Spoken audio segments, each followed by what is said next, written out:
Sejam todos muito bem-vindos ao Base Forte Podcast, esse podcast aí que tem o intuito de trazer conhecimento sobre saúde, bem-estar, qualidade de vida, comportamento. Hoje nós vamos tratar de um tema muito abrangente aí, falar sobre a epigenética, como ela influencia na nossa saúde, né? Como o nosso comportamento influencia aí no questão da saúde no geral, né? Eu aqui, meu amigo Rodrigo, hoje vamos tratar desse tema aí. Fique com a gente. E para quem está no Spotify aí, vou fazer o convite que o Rodrigo sempre faz aqui, né?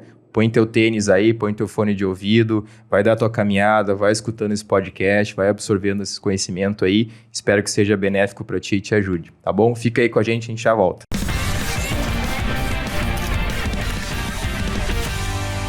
É isso aí, todos muito bem-vindos ao Base Forte Podcast. Meu nome é Sandro, eu estou aqui com o meu amigo Rodrigo, idealizador desse projeto aqui. E aí, Rodrigo, tudo bom? E aí, meu irmão Sandro, tudo certo? Maravilha! Mais uma quinta-feira aí disseminando conhecimento. E onde é que a gente está? Olha só esse estúdio maravilhoso aqui. Estamos aqui no estúdio que puxa o saco do Dr. Sandro, né? Não, porque... tem o cafezinho e tal, agora estamos puxando meu saco também. Não, aqui, olha aí, tem suco, olha. Tá ali vendo, ó.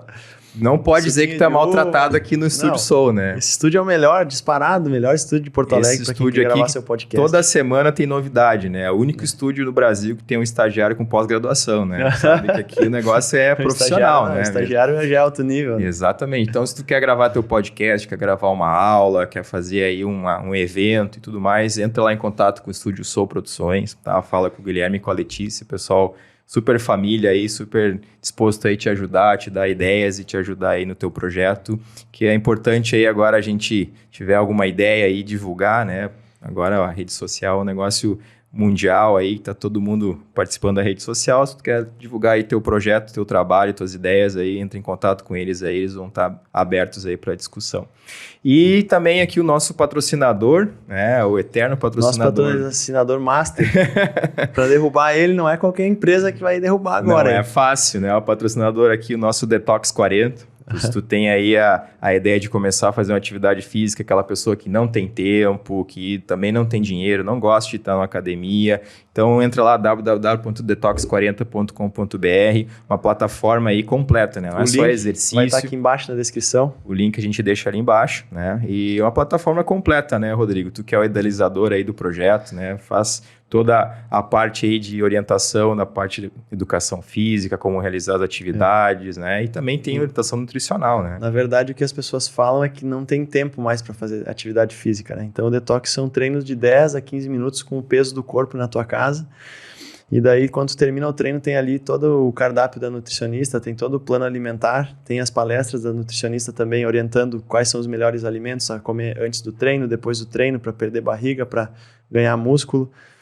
E foi feito para que realmente as pessoas mudem de vida, né? Porque é cômodo ficar nessa situação de obesidade, tá com o corpo feio, já não gosta mais do seu corpo, tá insalubre o corpo até, e a pessoa vai postergando. E o detox foi feito para isso, para que a pessoa não precise sair da sua casa, ela possa fazer os exercícios em casa, e ali em 10 ou 15 minutos, só com o peso do corpo, dá para ter um resultado maravilhoso. Até tem as imagens aqui do pessoal que já fez o desafio, ó. E tem 40 dias, né? É detox 40 porque realmente são 40 dias o desafio, então a galera perde peso mesmo, quem leva mais a sério ainda, perde ainda mais peso, né? Ainda vou trazer a foto semana que vem ou na próxima do menino que perdeu 18 quilos em 40 dias. 18 quilos é bastante coisa. Então, é isso aí, detox40.com.br. Maravilha! Então vamos lá, que hoje o tema é complexo, né? Epigenética, Rodrigo. Que tema é esse aí que tu escolheu pra gente tratar hoje? Como é que pode, né? O tema, na verdade, é assim, ó, epigenética, a chave do sucesso para a vida, né? Por quê?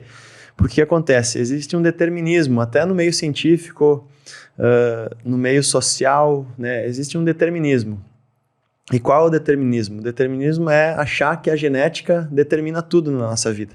Por exemplo, se eu sou filho de pais médicos, pai médico, mãe médica, avô médico, será que a minha genética relacionada a isso, escolha da profissão, vai determinar o que eu vou ser? Não necessariamente. Né? Não porque a minha família toda é de médicos, por exemplo, né? Não é o meu caso, mas por exemplo... Nem o meu caso. Eu vou ser médico, nem o teu. Ou eu sou filho de pessoas obesas. Na minha família é lei que todas as pessoas sejam muito obesas, né? Então, lógico que eu vou ter uma carga genética mais propensa a desenvolver a obesidade. E nesse caso, não só a carga genética, né? Mas eu vou ter o ambiente que me circula é propenso a desenvolver obesidade. Se meu avô é obeso, minha avó, meu tio, minha tia, minha mãe, meu pai, meu irmão, todo mundo é obeso. Mas será que realmente a genética determina isso? E aí a resposta é não. Não significa que porque toda a tua família cultiva maus hábitos ou está com uma obesidade assim destacada, não significa que tu vai ser obeso. E para isso existe a epigenética, respondendo às pessoas que estão aí nos ouvindo, né? A epigenética, o que é a epigenética, né?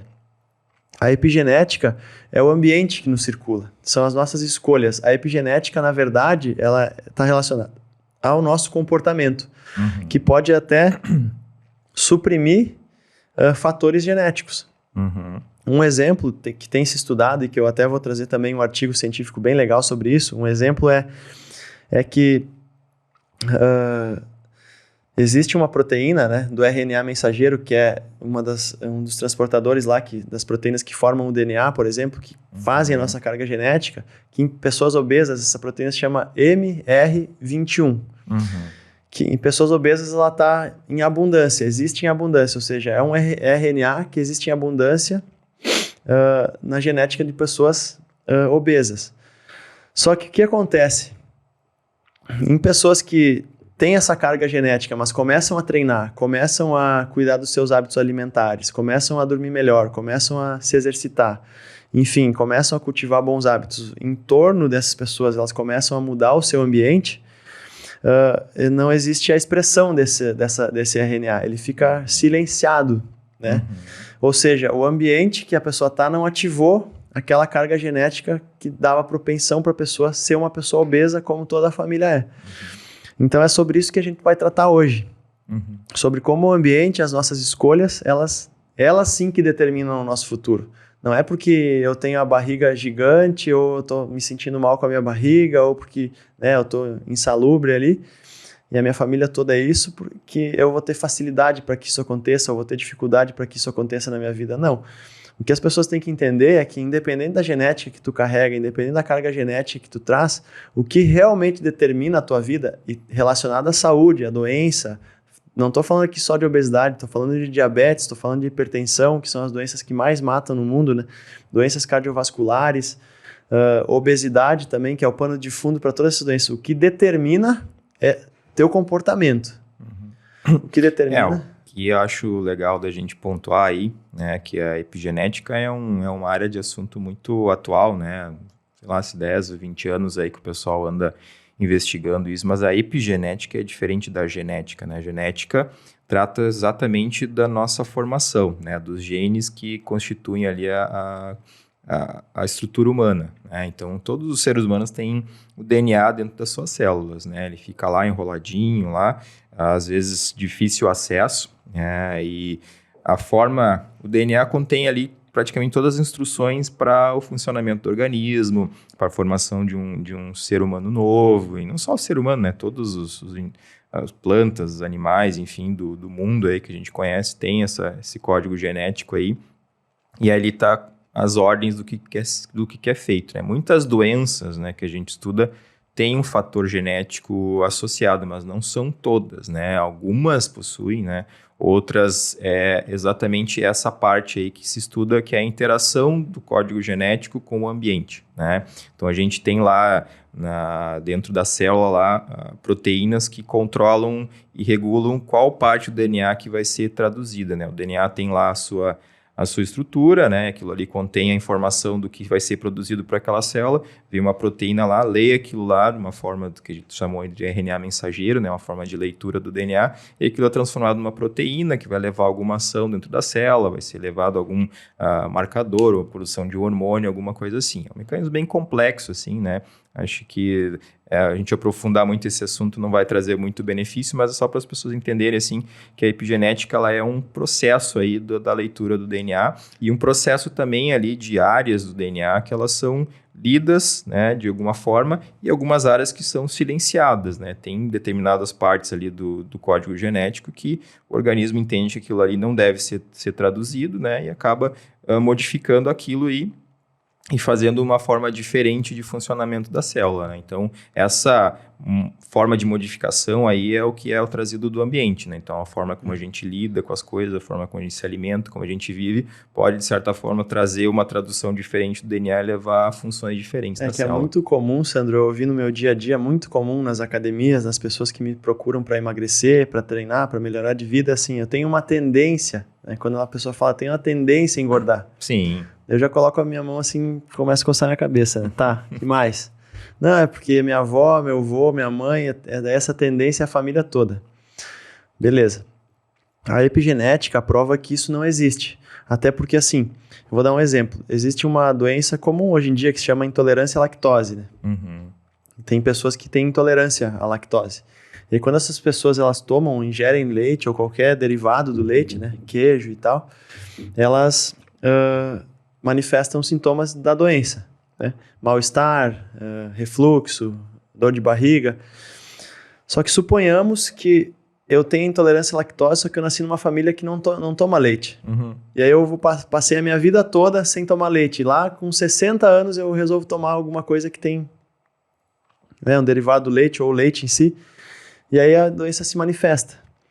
O que aconteceu? Eu tenho essa intolerância, eu tenho a minha base genética intolerante à lactose, só que eu não fui exposto àquele ambiente, que é o ambiente da lactose. Uhum. Né? Eu não fui exposto àquele ambiente. E aí essa doença não se manifestou. E o que eu quero dizer com isso? Que, na verdade, as pessoas não têm tendência a ser obesas. As pessoas, na verdade, se expõem àquele ambiente da obesidade. Né? As pessoas cultivam os hábitos da obesidade. Né? Elas acabam chegando em casa, continuam sedentárias, elas acabam não se exercitando, não se alimentando bem, sempre com aquela rotina alimentar terrível, altamente calórica. E aí, lógico que todo mundo que faz isso tem esse comportamento que, digamos assim, até acaba sendo até um comportamento infantil. Por que um comportamento infantil? Porque a pessoa, eu costumo falar, né, para as pessoas, e as pessoas, quando eu falo assim, cara, começa a treinar, tenta cuidar da tua alimentação. Ah, não, mas é que eu tenho muita preguiça. Sabe aqueles adolescentes rebeldes que a mãe pede para largar o videogame e não conseguem largar o videogame? É porque os adolescentes não têm uma parte do cérebro chamada córtex pré-frontal evoluída como nós adultos. Então eles ficam com aquela birra. Eu não vou largar o videogame. Só que tem muitos adultos que crescem e eles querem continuar agindo como adolescente. E eles não conseguem pensar assim, não, se eu treinar durante 1 semana ou 2 semanas ou 30 dias e eu conseguir abrir mão da minha preguiça, conseguir abrir mão dessa característica de sedentarismo que eu cultivei na minha vida, ali na frente eu vou colher ótimos resultados. O ambiente, como tu falou, modula muito isso, né?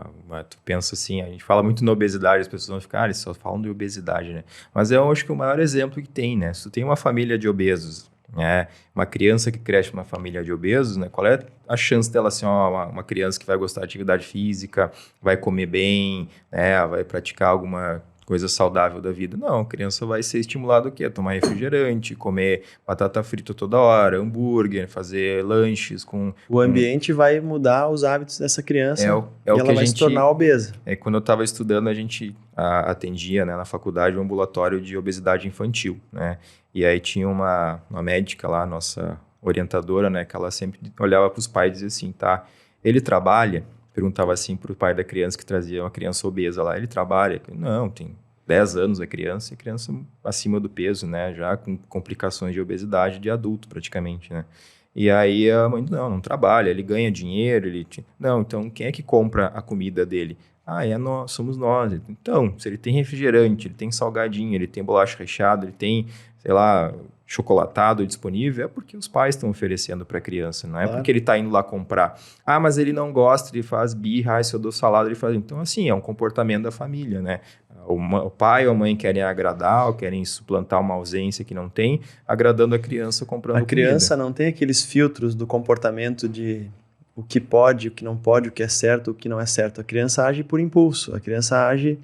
Não vou dizer que a criança é um animal, mas ela é um animal um pouquinho mais evoluído, né? Porque a criança vai fazer o que é bom para ela. Ela não tem a capacidade de raciocínio. E a criança anseia por limite. Né? A criança anseia por limite. E aí, quando a gente não coloca limite na criança, a gente vê uma sociedade totalmente deturpada, né? Uma sociedade totalmente corrompida de adultos que foram crianças. Isso é muito comum, né, cara? Tu vê no trânsito, tu vê no supermercado, na fila do supermercado, tu vê no ônibus, nos assentos dos idosos. Não teve uma reportagem semana passada que uma idosa pediu para um rapaz dar o lugar para ela sentar no ônibus e o rapaz agrediu a idosa. Esse adulto é só o reflexo de uma criança que cresceu sem limite, né? Exatamente. E a criança anseia por limite, né? A criança precisa dos limites porque a criança não tem a parte do cérebro que é responsável por, né, calcular e raciocinar. Uma criança obesa, né, se ela cresce num ambiente de obesidade, ela não vai conseguir ser um adulto com controle alimentar, né? Porque na infância ela não tem noção de que aquilo ali vai prejudicar ela na vida adulta, né? Ela não sabe que se ela comer demais, ela pode se tornar um adulto diabético, pode ter problema articular, pode ter problema cardiovascular. Quando a gente é adolescente ou mais criança, né, a gente não pensa no futuro, né? O que eu vou fazer lá com 30 anos, né? É muito difícil tu ter essa perspectiva. A criança consegue viver hoje, né? Exatamente. Então, o ambiente que tu tá ali já tá te modulando, né? Já tá te mostrando qual é o adulto que tu vai se tornar. Mas agora, voltando para a questão epigenética das coisas, né? A gente sabe que os genes são herdados, né? A gente tem características do pai e da mãe e tudo mais, a gente herda. E essas modificações do ambiente, tu acha que isso daí pode ser herdado ou não? As modificações no ambiente? Esse fator epigenético aí do que o ambiente nos modula e tudo mais. Totalmente, porque... Tu sabe que o pessoal começou a estudar isso, né? Eles estudaram em modelo animal, né? Os ratinhos, né? Sempre os ratinhos, né? Eles estão envolvidos. Os roedores, não os caras... Os roedores, tá bem. Defensores dos animais os roedores, então, eles foram estimulados, né? Então, toda vez o pessoal que fez a pesquisa, né? Eles colocaram uma essência próxima ali onde é que estavam os roedores, né?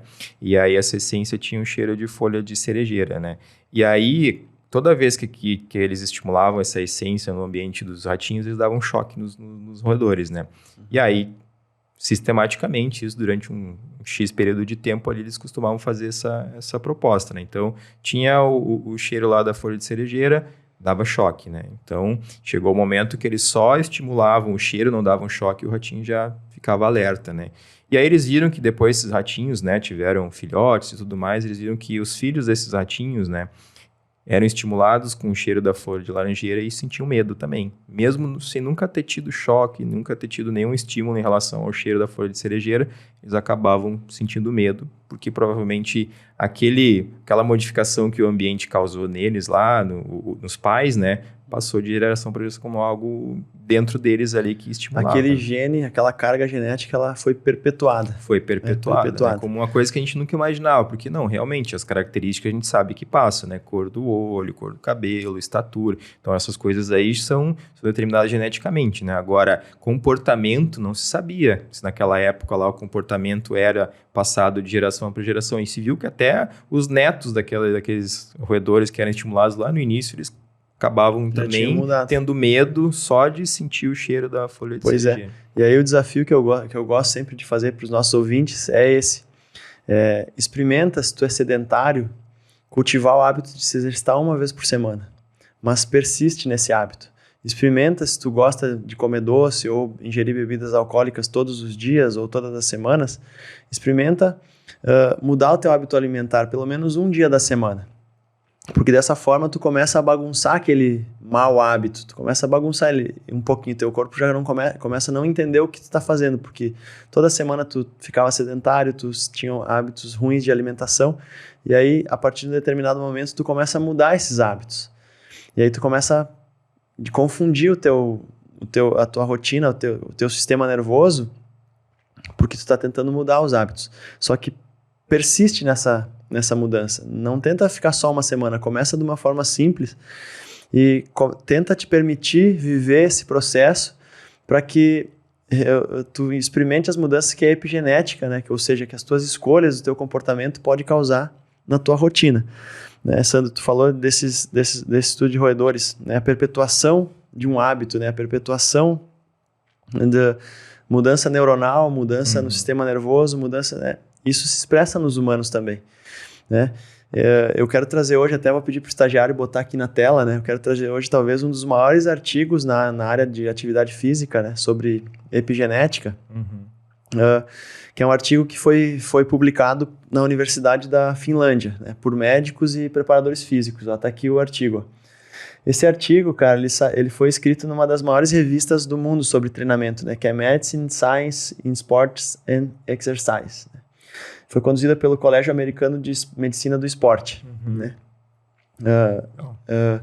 em parceria com essa Universidade da Finlândia, o Departamento de Health Science, Sports and Health, daí o laboratório lá da universidade, que eu não sei a pronúncia, porque é só consoante, cara, nessa cidade aí, mas é na Finlândia, daí eu fui pesquisar, é no sul da Finlândia. É no sul da Finlândia. E aí, olha que coisa mais interessante, cara, essa pesquisa aí revolucionou a minha forma de pensar sobre a genética e sobre a epigenética. Por quê? Porque esses pesquisadores, eles pegaram gêmeos, né, monozigóticos, univitelinos, ou seja, gêmeos idênticos mesmo. Em toda a sua estrutura genética, estrutura física, gêmeos idênticos. A partir do momento que os gêmeos nasciam entre 1974 e 1982, eles começaram a fazer questionários, primeiro com os pais desses gêmeos, né? Como eles estavam fazendo a criação, como é que era a questão alimentar dos gêmeos e tal. Porque os gêmeos são muito ricos cientificamente, né? Tu pode testar muitas coisas, pode descobrir muitas coisas quando tu tem num ambiente duas pessoas geneticamente idênticas, né? Então, esses finlandeses foram muito inteligentes e hoje essa pesquisa está na quinta onda já, ou seja, os pesquisadores que iniciaram lá em 1974 essa pesquisa, os médicos que tinham lá seus 50, 60 anos já morreram até. E eles foram perpetuando a pesquisa com seus alunos, né? Foi passando de os professor para aluno, né? Foram criando uma então, linhagem. Eu estava lendo ontem esse artigo e já está na quinta onda já de pesquisa. E esses gêmeos que nasceram em 1974 já têm 47 anos já. Né? E aí o que acontece? Claro que eles não estão testando só a hipótese da atividade física, eles devem estar testando outras coisas também, né? Nesses gêmeos. Mas falando da atividade física, nesse período de 1974 a 1982, na Finlândia, nasceram mais de 1.880 gêmeos monozigóticos. E aí, eles pegaram esses gêmeos e foram filtrando através de questionário, através de softwares, né? Porque toda a pesquisa foi baseada em questionários, né? Ou seja, Sandro, vamos supor que tu é o alvo da pesquisa. Eu sento lá com um questionário na tua frente e te pergunto, tu se exercita? Sim, eu me exercito. Daí perguntava pro teu irmão gêmeo, no caso. Vamos lá, vamos dar um exemplo. Tu te exercita? Não me exercito. Então, a condição básica para que essa pesquisa ocorresse era pegar pares de gêmeos monozigóticos, sendo que um, ao longo da vida dele, se exercitou e o outro não se exercitou. Né? E tudo isso foi porque, desde o nascimento até a fase adulta, eles periodicamente enviavam questionários para esses gêmeos para sondar e investigar os hábitos, né? Sim. Quais eram os hábitos alimentares que os gêmeos cultivavam, quais eram os hábitos esportivos, quais eram os hábitos de sono, quais eram os hábitos de drogas, se usavam ou não usavam, quais eram os hábitos de dia a dia, de estudo, de trabalho. Eles foram, se tinha filho, se não tinha, eles foram através dos questionários. Só que dessa filtragem de 1.880 gêmeos, que se encaixou no estudo, foram só 10 pares. Eles conseguiram só achar 10 pares, sendo que um se exercitou ao longo da vida e outro não se exercitou. E aí, a partir do momento que eles conseguiram mapear esses 10 e conseguiram ver que se enquadrava no exercício, nos quesitos que eles precisavam para o estudo, eles separaram e acompanharam com a mesma rotina, especificamente esses 10 pares por 3 anos. E aí, cara, vem a grande revolução, né? O contexto é o seguinte, um gêmeo idêntico se exercitou, cultivou bons hábitos, e outro gêmeo não se exercitou, não cultivou bons hábitos. Um gêmeo já tinha um percentual de gordura menor, já tinha uma condição de força melhor. O outro gêmeo não tinha um percentual de gordura tão legal, percentual de força baixo. E assim começou a pesquisa. Daí eles foram revirados do avesso. Né? Eles fizeram exames de sangue, exames de força, exames de resistência, exames de respiração, exames de sono. Além disso, fizeram ressonância magnética para ver o volume cerebral. Né? E no início do estudo, né, quando eles pegaram os pares de gêmeos, tirando essa questão física, que já era diferente, era muito parecida à questão cerebral. E aí eles desafiaram os gêmeos que se exercitavam a manter a sua rotina de exercício nos próximos 3 anos, né? Enfim, ou enquanto a pesquisa eles conseguissem participar do experimento. E aí, que acontece a descoberta revolucionária dos caras. Os caras perceberam, ao fim dos 3 anos investigando os gêmeos que mantinham bons hábitos, né, além de todos esses benefícios para a saúde, ou seja, só para que as pessoas entendam, né, os gêmeos que treinavam, que se exercitavam, que se alimentavam bem, né, além deles terem um corpo diferente do seu irmão idêntico gêmeo no fim do estudo, que não se exercitou, que não fez exercício, que não se alimentou direito, não dormiu direito, enfim, continuou consumindo bebida alcoólica. Além deles terem descoberto essa diferença, veio a descoberta revolucionária, que é o seguinte: observaram uma grande mudança no córtex pré-frontal, né, no cérebro dos gêmeos idênticos que se exercitaram. Sim. E uma diferença significativa no núcleo accumbens, né, no córtex estriado. E esse córtex estriado é o córtex responsável por formar a nossa memória, né? É o córtex, o estriado, né? Nosso estriado, ele, como a gente falou nos episódios passados, as sensações são assimiladas no córtex, no estriado, né? Por exemplo, estou aqui com um copo de cerveja, por exemplo, ou estou com um doce aqui, daí eu como o doce. Emite uma resposta para o meu cérebro, né? Sim. E aí o teu cérebro manda uma resposta para o teu fígado liberar insulina para que esse doce seja metabolizado. Para o pâncreas. Pro pâncreas, que no fígado é a bebida. Para o pâncreas, para que seja metabolizado. Sim. Tá? E aí, o que acontece? O córtex estriado, ele registra essa sensação de que tu comeu doce, e se tu repete esse comportamento, essa sensação ela é dorsalizada, e ela vira um hábito. Ou seja, toda vez que tu almoça e tu come doce, depois de um determinado tempo, tu vai querer comer doce depois do almoço. Tudo isso acontece no córtex. E eles descobriram que o córtex dos gêmeos que se exercitaram tinha um volume, uma massa cinzenta, como está escrito no artigo ali, uma massa cinzenta maior do que dos que não se exercitaram. O córtex estriado dos gêmeos que cultivaram bons hábitos tinha não só o estriado, mas o córtex pré-frontal, que é esse modulador de comportamento, né, que é onde é armazenada toda a nossa memória, que é o que filtra os nossos comportamentos, que é o que nos ajuda a ter uma concentração maior, que nos ajuda a ter uma capacidade de aprendizado maior. O córtex pré-frontal, a massa cinzenta, o volume de massa cinzenta, especificamente naquelas regiões, ele aumentou significativamente, segundo o estudo. Isso foi uma revolução. Por quê?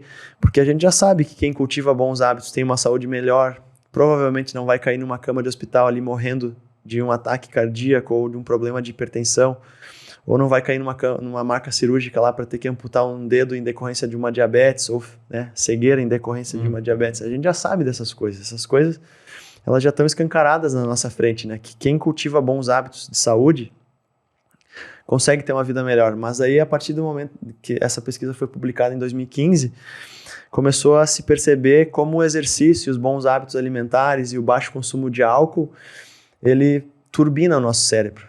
E o que é turbinar o nosso cérebro? É realmente melhorar a nossa capacidade de concentração.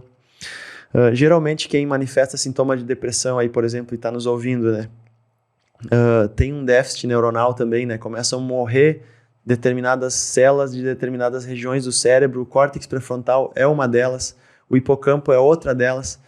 E esses pesquisadores começaram a mostrar para a sociedade que, olha, se tu cultivar bons hábitos, se tu te exercitar, a tua cognição, né, essa tua parte cerebral, ela vai ficar potencializada.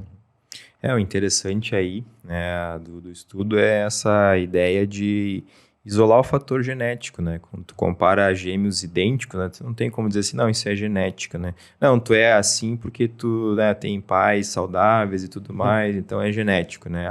O cara lá é malha e tem um corpo legal porque é genético, ou é magro porque é genético, né? Então, se isola esse fator aí que muita gente acha que é determinado, né? Eu sou assim porque meus pais eram assim, eu vou ser assim e aceito do jeito que eu sou. Na verdade, tu é um produto do ambiente, né? Então, se tu não mudar comportamentos, não tem como tu mudar nada na tua vida. E isso aí também de comportamentos de de recompensa, né? Tu falou do doce, mas pode ser para qualquer outro, né? Cigarro também. Muita gente não consegue, né, abandonar hábitos ruins justamente pela sua associação com determinados comportamentos, né? Então, eu tomo um cafezinho e fumo, né? Tô tentando parar de fumar. Então, toda vez que eu tomo um cafezinho, dá vontade de fumar. E aquilo ali vai sendo estimulado porque é um hábito, né? Então, tudo que a gente fixou na nossa cabeça ali diversas vezes fazendo aquilo sistematicamente, se torna um hábito. Então, pode ser pelo ruim, pode ser pelo bom. E como tu falou do cafezinho, né? Talvez o gatilho seja então tu eliminar o café, porque é um gatilho. O café te ativa um gatilho para te fumar o teu cigarro. E a gente sabe que o cigarro causa câncer de pulmão, causa insuficiência respiratória. Traz problema, né? Traz problema. Não tem assim, qual é o benefício do cigarro? Problema arterial, problema em todas as áreas que tu pode imaginar.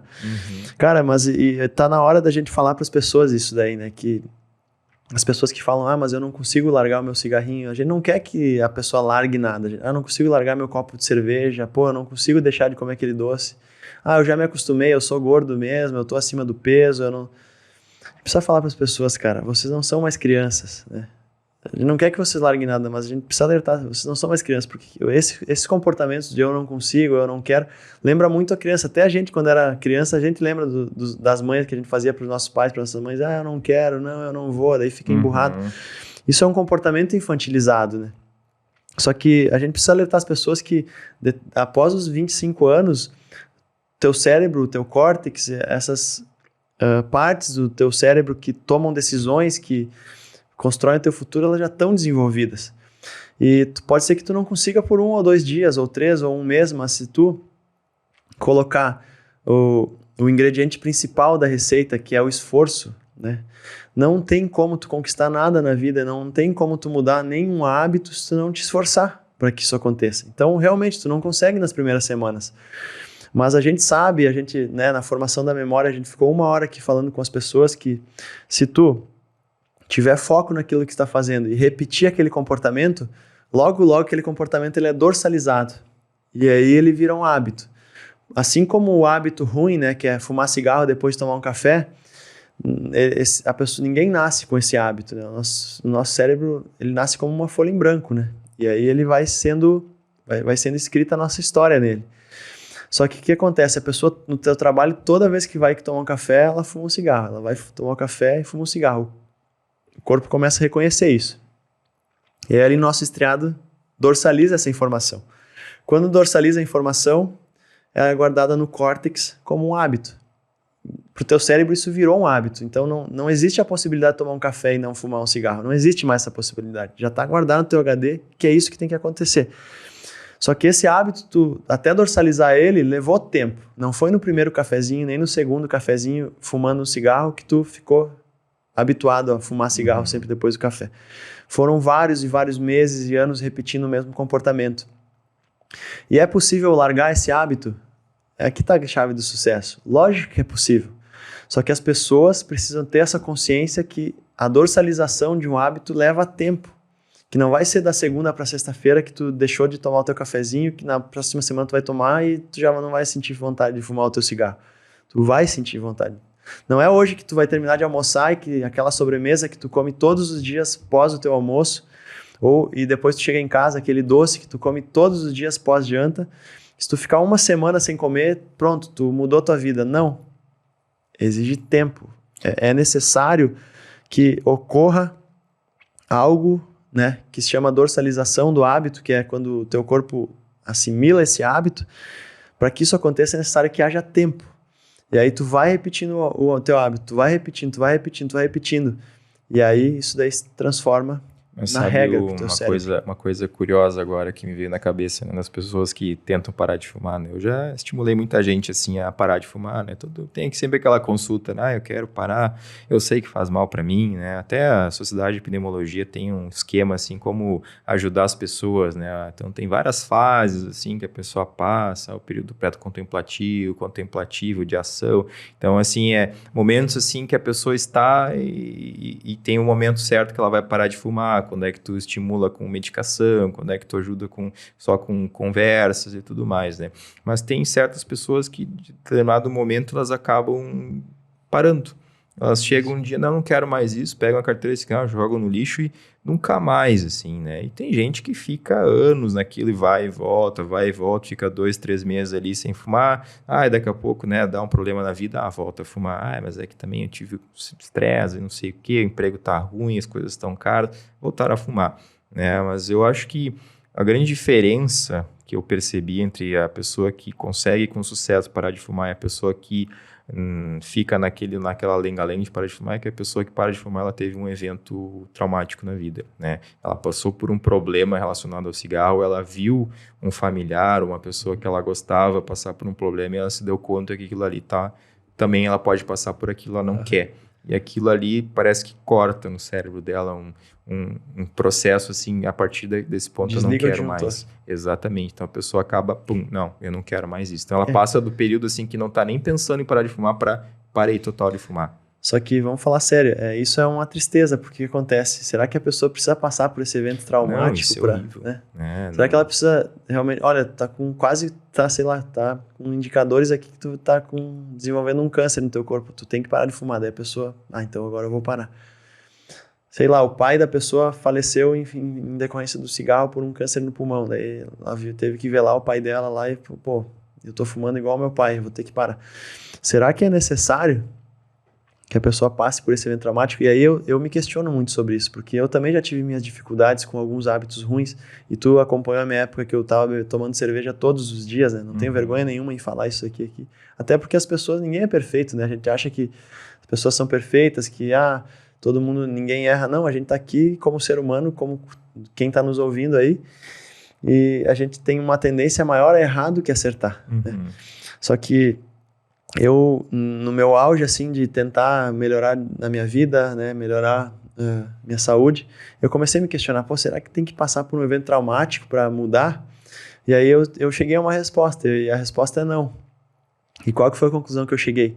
A apropriação do conhecimento. Quando a pessoa ouve um podcast que nem a gente está aqui tentando explicar para as pessoas que é possível mudar, né, mas que leva tempo, então a pessoa começa a pensar, então não vai ser do dia para a noite. Eu vou começar a mudar aos pouquinhos, então. Essa semana, em vez de fumar uma carteira de cigarro, eu vou fumar meia carteira. Semana que vem, eu já vou tirar mais um. E talvez daqui 4 ou 6 semanas eu consiga me sentir bem sem o cigarro, né? Então, a pessoa precisa se apropriar do conhecimento, né? E o que é apropriar do conhecimento? É primeiro pesquisar os malefícios que aquilo traz para a tua saúde, aí tu te apropria, olha, pode ser que eu sofra com isso daí. E aí, em segundo lugar, se planejar. Eu vou mudar esse hábito aos poucos. Porque o que é comum? Eu vou deixar de fumar. Daí a pessoa fica ali uma semana, quase enlouquece, briga com a mulher, mata o cachorro, briga com os filhos. E aí, chega no fim de semana, a pessoa só passou raiva, ficou uma semana sem fumar, e daí domingo ela fuma toda a carteira de cigarro que ela não fumou. E daí ela pensa, não, viu, eu não consigo, não adianta. Claro que não. Não é dessa forma que funciona. A gente já falou aqui em episódios passados que para te manchar um hábito ruim, tem que ser com pequenas borrifadas. Tu não pode chegar no hábito de fumar e falar, agora eu vou parar. Esse é o primeiro passo para o insucesso, né? O primeiro passo para o fracasso. Tu deixa de fumar um cigarro naquele dia, ou tu fuma meio cigarro e joga fora. Aí tu já começou a manchar aquele hábito ruim, porque tu já não fumou um cigarro, tu fumou meio. Tu continuou fumando, mas tu fumou meio. Tu pensa, poxa, semana passada eu fumei meio, agora eu vou fumar, sei lá, 1/3 só. Aí tu fuma 1/3, joga o cigarro fora. Agora eu fumei só 1/3, nem faz muita falta. Então agora nas segundas-feiras eu não vou mais fumar nenhum cigarro. Na terça, na quarta, na quinta, na sexta, no sábado, no domingo eu vou continuar, mas na segunda não. Aí tu fica segunda-feira e isso já passou 3, 4 meses, olha, tá fácil na segunda, agora eu vou acrescentar a terça. Então tu vai sujando o teu hábito ruim com bons hábitos, né? E aí, para potencializar mais ainda isso, tu ficou na segunda sem fumar. E aí tu botou um tênis, botou uma bermuda, foi ao ar livre, fez uma caminhada, fez uma corrida. E aí tu começou a entender assim, teu corpo começou a pensar, olha aquela sensação que tu tem de alívio, né, quando tu fuma, né? Parecia que eu tava nervoso, tava ansioso e o cigarro me alivia. Aconteceu a mesma coisa quando eu caminhei. E agora? Mas eu não fumei, eu caminhei. Porque a caminhada no teu cérebro, tu te apropria desse conhecimento, a caminhada tem o mesmo efeito no cérebro que o cigarro dá, que é baixar aquela hiperatividade sináptica no cérebro que causa ansiedade, ela baixa, te dá aquela sensação de bem-estar, tu respira fundo, tô mais calmo. Uhum. Tu não fumou, tu caminhou, entendeu? Então a pessoa vai se apropriando do conhecimento e para isso que a gente tá aqui, para alertar as pessoas. E aí, bom, para encerrar então, meu amigo Sandro, assim, dentro de tudo isso que a gente falou, né? Qual que é o nosso conselho para as pessoas, né? Se eu fosse dar um conselho para pessoas, é isso. Começa a manchar os teus hábitos ruins com um hábito bom, em pequenas doses, né? Atividade física, para mim, é o maior modulador de comportamento que existe no nosso cotidiano, assim. Por quê? Porque a atividade física tem um poder enorme sobre o nosso cérebro, que é onde é guardada toda essa informação do alcoolismo, da ansiedade, do tabagismo. Toda essa informação que a gente cultiva, ela é guardada no nosso HD chamado córtex, né? E o exercício físico, ele tem acesso a todas essas gavetas, né? A atividade física, ela tem acesso a todas essas gavetas, né? Se tu é um fumante, se tu é um alcoólatra, se tu é um viciado em drogas, e tu começa a te exercitar, o exercício, ele visita essas gavetinhas que tu construiu ali, e ele começa a manchar os teus hábitos ruins com essas borrifadas boas, né? Porque o exercício, ele age no córtex pré-frontal, ele age no teu hipocampo, ele te dá a sensação de saciedade, ele te dá a sensação de bem-estar. Então, eu gostaria de deixar essa mensagem, assim, para os nossos ouvintes.